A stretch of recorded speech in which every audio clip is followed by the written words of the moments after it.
नमस्कार. होणाऱ्या शुक्र गोचरामुळे या तिन्ही राशीच्या जातकाला सुख, समृद्धी, ऐश्वर्य, आरोग्य, धनसंपदा सर्व काही मिळणार आहे. शुक्र गोचरामुळे तयार झालेल्या विपरीत राजयोगाने अनेक राशींच्या जीवनात आनंदाचे क्षण येतील. हा राजयोग 14 मे 2026 पर्यंत धनवृष्टी करेल. हा योग विशेषतः 12 पैकी 3 राशींना अचानक आर्थिक लाभ मिळवून देईल, तसेच त्यांच्या करिअरला मोठी चालना देईल. हा राजयोग त्या राशींच्या व्यक्तींचे भाग्य उजळेल. शुक्र स्वराशी वृषभ राशीत प्रवेश करेल आणि 14 मे 2026 पर्यंत तेथेच स्थित असेल. हे गोचर सर्व 12 राशींसाठी महत्त्वपूर्ण आहे, कारण त्यामुळे मालव्य राजयोग आणि विपरीत राजयोग निर्माण होईल. जेव्हा शुक्र 6व्या, 8व्या आणि 12व्या घरात असतो, तेव्हा विपरीत राजयोग निर्माण होतो. शुक्राचा वृषभ राशीत प्रवेश करून तयार होणारा विपरीत राजयोग धनु, तुळ आणि मिथुन राशींच्या लोकांसाठी फायदेशीर ठरू शकतो. विपरीत राजयोगाने बदलेल या राशींचे भाग्य.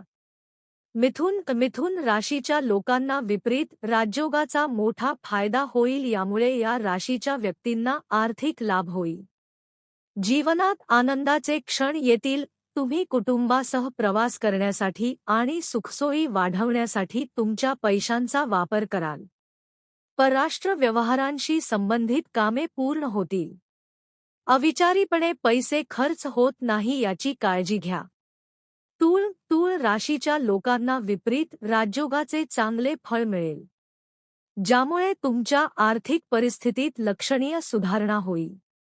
बऱ्याच काळापासून रोखून ठेवलेला पैसा तुम्हाला मिळेल. तुमच्या बँक खात्यातील शिल्लक रक्कम वाढेल. तुम्हाला पदोन्नती मिळेल. व्यावसायिकांच्या उत्पन्नात वाढ होईल. कौटुंबिक मतभेद मिटतील आणि नातेसंबंध सुधारतील. घरात एखादी सुखद घटना घडेल. तुमचे व्यक्तिमत्व अधिक आकर्षक होईल. धनु राशीच्या लोकांच्या आयुष्यात विपरीत राजयोगाने सुखाचे दिवस येतील. यामुळे परदेशातून लाभ मिळण्याची आणि तुमच्या नोकरी व व्यवसायात प्रगती होण्याची शक्यता निर्माण होत आहे. तुम्हाला अशा नवीन संधी मिळतील, ज्यामुळे तुमच्या जीवनात सकारात्मक बदल घडतील. तुम्ही संकटातही संधी शोधून भरपूर पैसा कमवताल. तुमचा सामाजिक सन्मान वाढेल. आरोग्याच्या समस्या उद्भवू शकतात, त्यामुळे सावधगिरी बाळगा. एकूणच हा काळ तिन्ही राशींना खूप शुभ आहे.